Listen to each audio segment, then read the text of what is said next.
Reagan National Airport with our Unified Command Team, and we will provide an update on where recovery efforts stand. We'll also give more information about the cadence of updates from Unified Command going forward.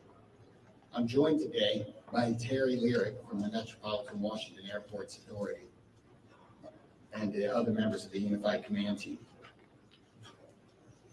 As we continue to learn more about the victims, we are sharing our prayers and condolences with the families of the loved ones and those who were lost in this tragedy. And I want to thank again our response teams for their heroic efforts over the past 30 or so hours, including the team on this site, as well as the teams that are supporting the families. This is heartbreaking work. The National Transportation Safety Board is leading the investigation into what happened, and they will be providing updates later this afternoon. We will not be talking about the investigation in this conference. So Terry Lyric from the Metropolitan Washington Airports Authority will now provide an update on airport operations, and then I will update you on the activities since our last briefing and the activities over the next operational period. Thank you, Chief. Again, my name is Terry Lyric. I'm the Vice President and Airport Manager of Reagan National Airport. I just kind of wanted to give an update on where we stand. As we know, the airport is open and operating. We are in a reduced capacity and a reduced arrival rate due to the proximity of the recovery site. We do have 2 of our 3 runways that are closed. So as always, we do want to encourage passengers to reach out to their airlines for any potential flight delays.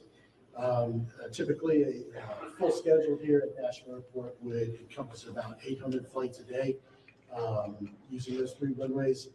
We've had several, obviously, cancellations yesterday. Airlines are resuming as much as they're possible. Normal operations, I think we have about 100 flights or so canceled today. I do want to just recognize a lot of the airport teams who work behind the scenes, and we are here to support and coordinate with the ongoing recovery efforts, as well as working with NTSB in their investigation. With that, I'll just turn over my remarks to the next speaker. Thank you. Thank you.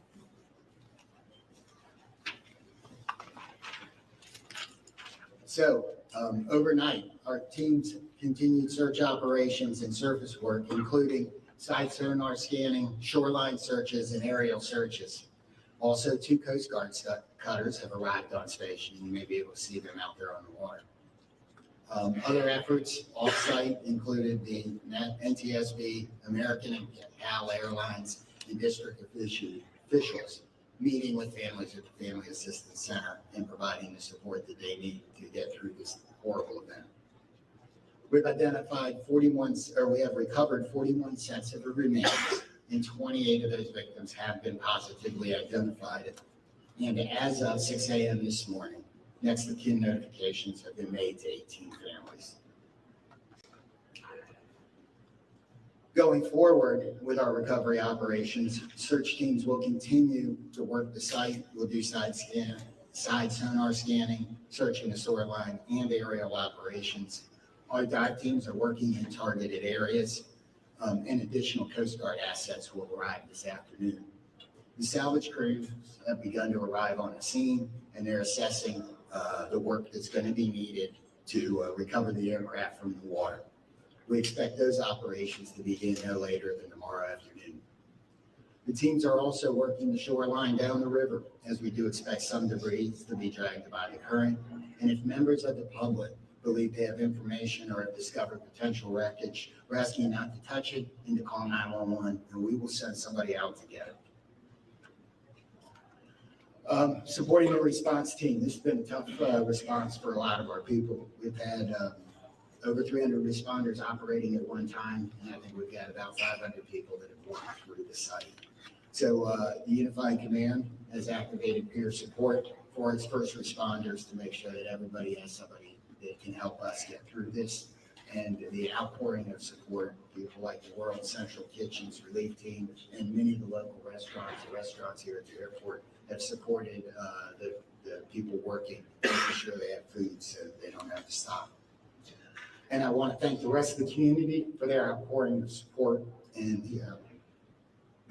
the messages that they've given to the firefighters, police officers, military officials, and everybody else that's working.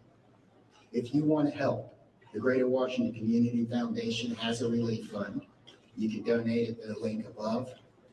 We also, be careful, avoid your fundraising scams, only trust verified sources, and ways you can help is to amplify that message using trusted sources on social media. Exercise patience through the transition as this impacts the region. Things like the delays at the airport, people are going to need your grace.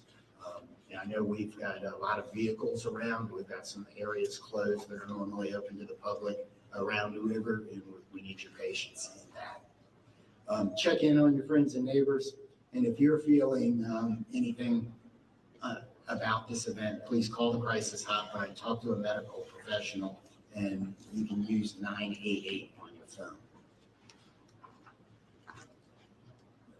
Here's that last one. So with that, we're going to be able to take a few questions. I'm going to start over here and we'll work our way across. 1, 2, 3. Yes, sir. Hi, it's Campbell Roberts from the New York Times. Can you talk about the FAA's decision to restrict helicopter flights around National Airport? So the question is, can anybody talk about the FAA's decision to restrict flights in and around National Airport? I don't believe we have any. So that's probably beyond the scope of this interview. You'll have the NTSB later, and that's something I might ask them. Yes, sir. Skylar Heaven with CBS News. Given the time that has passed, can you describe the conditions right now as it relates to the recovery process, and whether you all think that y'all will be able to recover more bodies? Okay, the question was, given the time that has passed and the conditions outside, do we believe we're going to be able to recover more bodies? And there's a lot of challenges with that. So I'm going to answer that one. I'm going to say that, yes, we expect to recover all of the bodies. We have that's why our teams are still working. We're going to have to work with the salvage company to do some of that work. Yes, sir. If I may ask a question on behalf of the Reagan National Airport.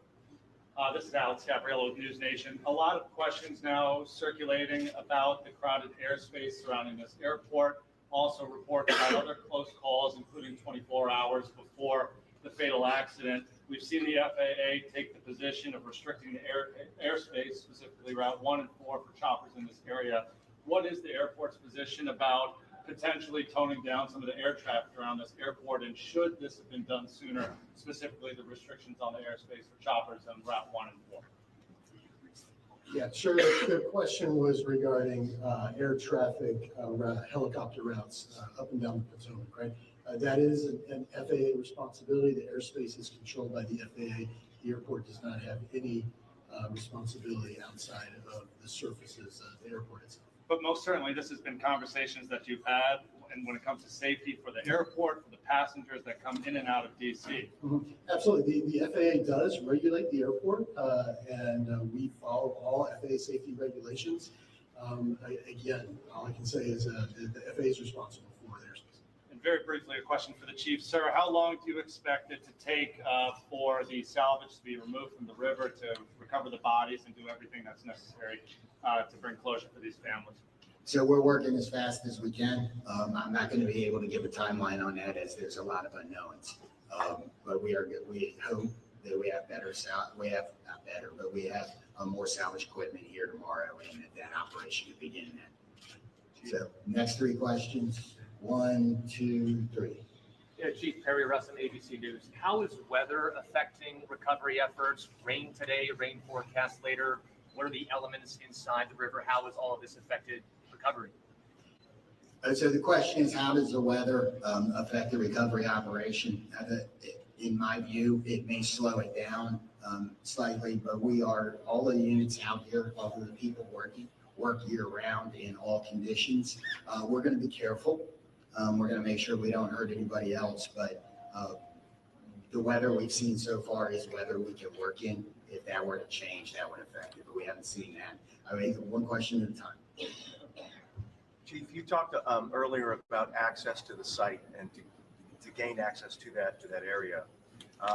We don't think that ice was a real problem that day, but the John Glenn has been out of service for some time. Do you have an update on when that vessel can be put back back So, in service? The question is, access to the site and, the John Glenn is the fire boat for the District of Columbia.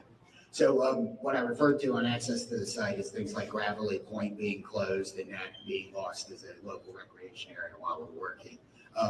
There was some ice on the river. We made good access to the site with everybody else. The John Glenn, as has been reported, is one of the district's fire boats. It is not the primary asset for this type of operation. And while it's in the shop, it didn't affect anything. And we hope to have it back by the summer. Yes, sir. Mr. Lyric, I have a follow-up question about the runway closures. Grady Trimble with Fox. So you said 2 of 3 are closed because of their proximity to the crash site. Can you explain why they remain closed? Sure, absolutely. So the question is, why are 2 of the 3 runways here at National Airport closed?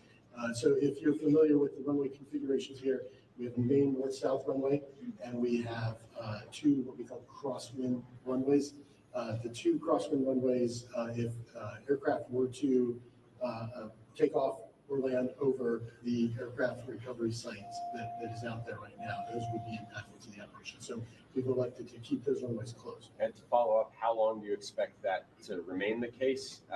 And are you saying that if there are still recovery teams in the Potomac, then there's no chance that these 2 runways are going to open? And how does that impact Yeah, sure. operations? So the question is asking how long we anticipate those runways to be closed. That's a dynamic situation. We work with the FAA. I think what we've communicated is we anticipate our expectation is a week. However, we'll reassess on Monday, and as the recovery efforts go, it's a fluid situation, obviously. Yep. Okay, Paul, here, and there. Chief, by talking salvage, can you confirm that you're not going to be able to recover the remaining bodies until you're able to get the fuselage off the floor of the river and onto a barge? And then my follow-up to that is, are you making an effort today to get into the helicopter to recover those 2 bodies? So the question is, do we believe we have to lift the aircraft out of the water in order to finish and find the rest of the remains? And then the second part of the question was, are we focused on the helicopter today? And the answer to the first question is yes. I believe for us to recover the rest of the remains, that we are going to need to get the fuselage out of the water. The second part of the question is yes, a lot of our operations, not all of them, but a lot of our operations today are focused on the helicopter. Yes, ma'am. Yeah, this question's from Stiller. I'm about Potomac, DC. Can you confirm sufficient staffing moving forward in the tower? I don't know if that's in your scope or if that's. It's not. So the question was regarding staffing in the air traffic control tower. That's outside my scope of responsibility. Well, can you talk a little bit about the goal of this decision on your teams, specifically how many people still remain? I know on day 1 there were upwards of 300 mutual aid people still out there. So, this is an incident where even if it doesn't affect you right now, it's probably going to affect you later. It'll be something that you think about. So in emergency services across the board, we have support teams. The National Capital Region, all of the departments do. So they've been activated. The International Association of Firefighters regional peer support team has been activated to help support. And the incident management team, as they rotate responders through the scene, are making sure that there are opportunities for them to get the assistance they need. I'm going to ask the Virginia State Police to talk about the peer support he's doing a little bit. I'm First Sergeant Blank with the State Police in Virginia.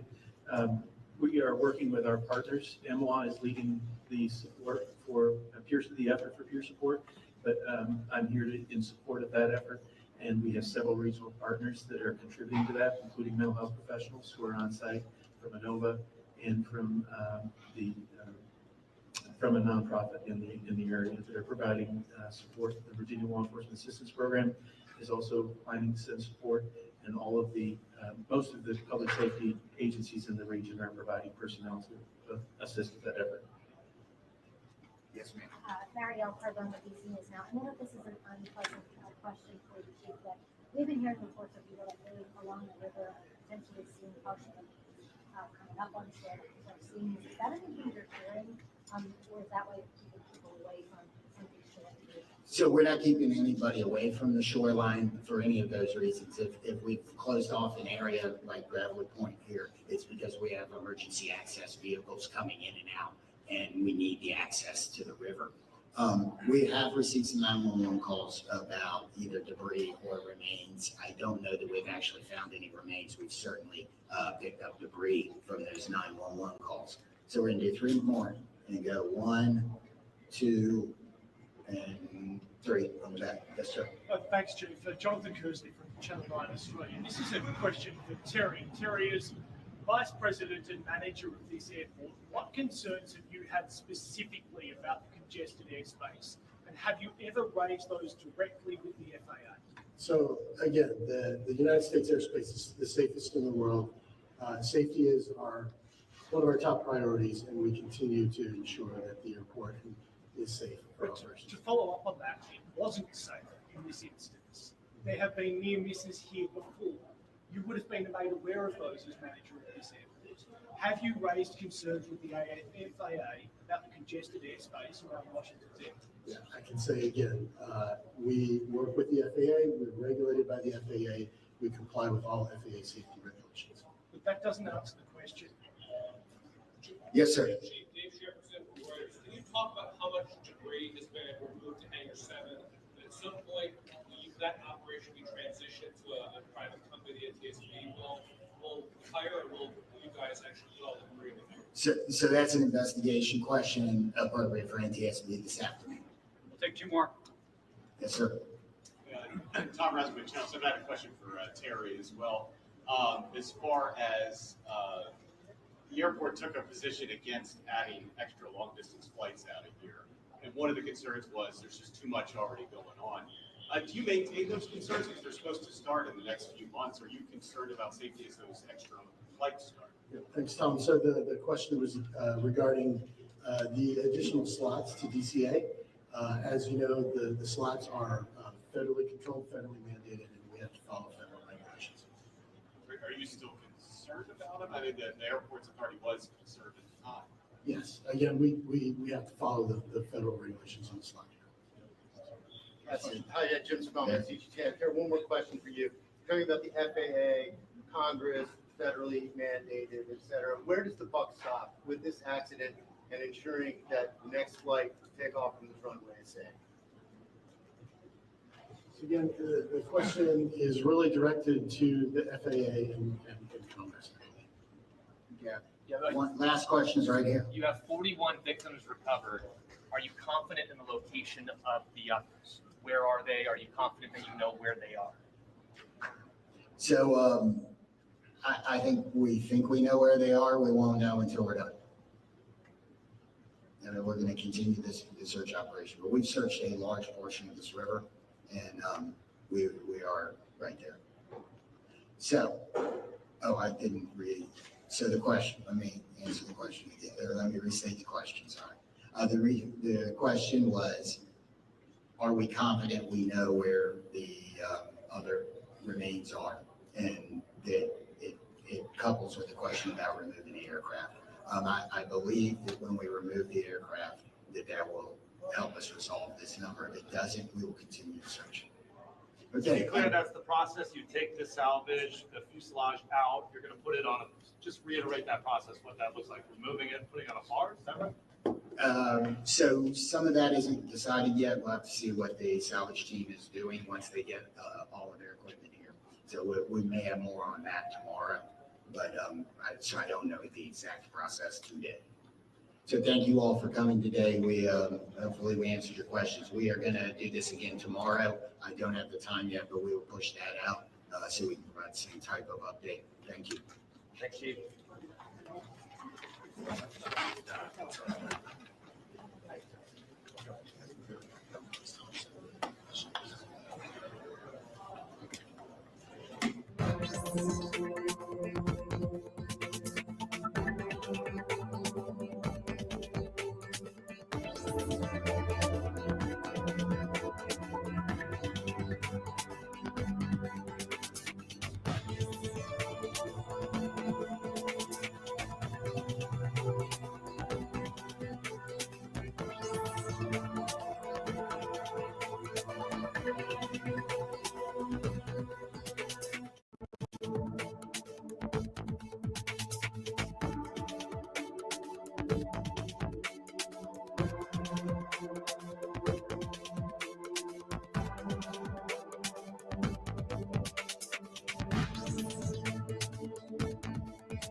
Mic check. One, camera you carrying two, around?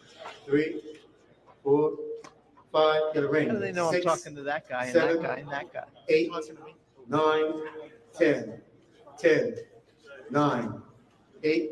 That's it. Thank you. Nate, next. Everybody good on levels? Mic levels? Dude. Better where you were? You good? So far, I haven't been going. I've been dying to talk to you, Doug.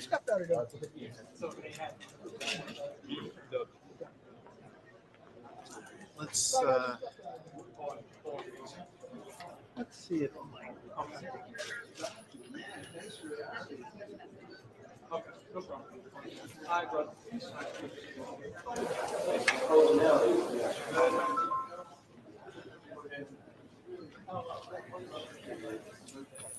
Les, could you give me a quick sound check, please? Check 1, 2, 3, 4. There's a lady who's sure all that glitters is gold, and she's buying a stairway to heaven. Thanks, Jessica.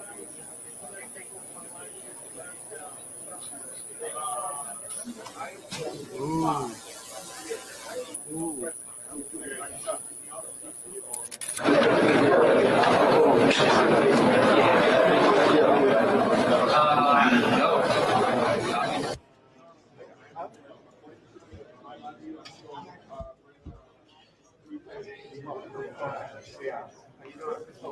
Whiskey, could you indulge me one more time?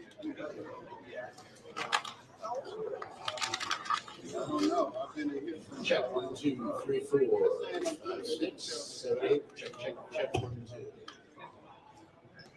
2. Sounds Brandon.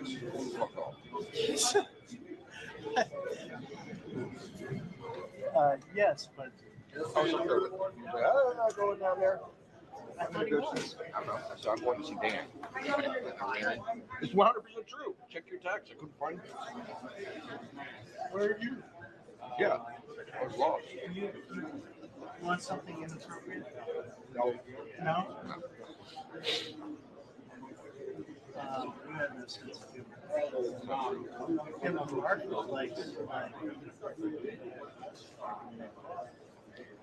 You okay?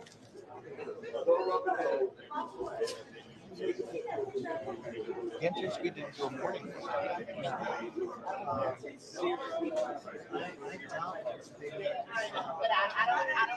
It's 2 o'clock.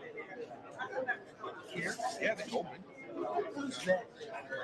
NTSB. Get it on Twitter? No, a flag.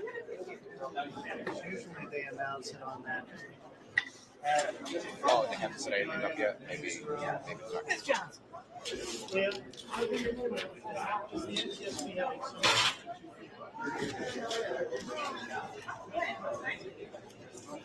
Sure. Where's your friend?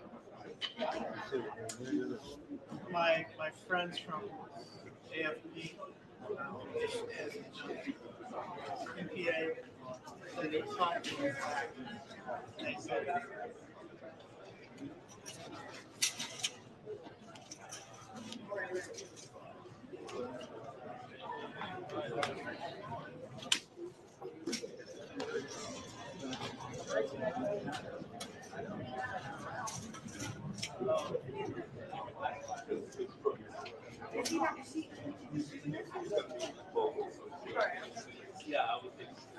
Please, more, please, more, please.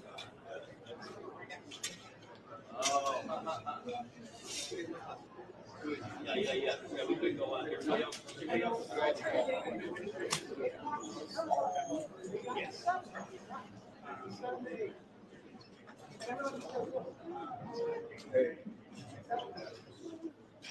Hey, Sean, can I get my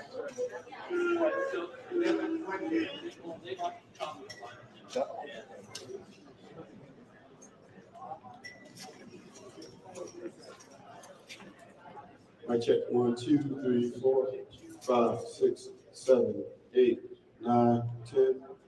Check 1, 2, 3, 4, 5. You go to Rick. 1, 2, 3, 4, 5, 6, 7, 8. Thanks, Sean. You good, Doug? Everybody else, thumbs up, thumbs down. I don't know. Oh, you.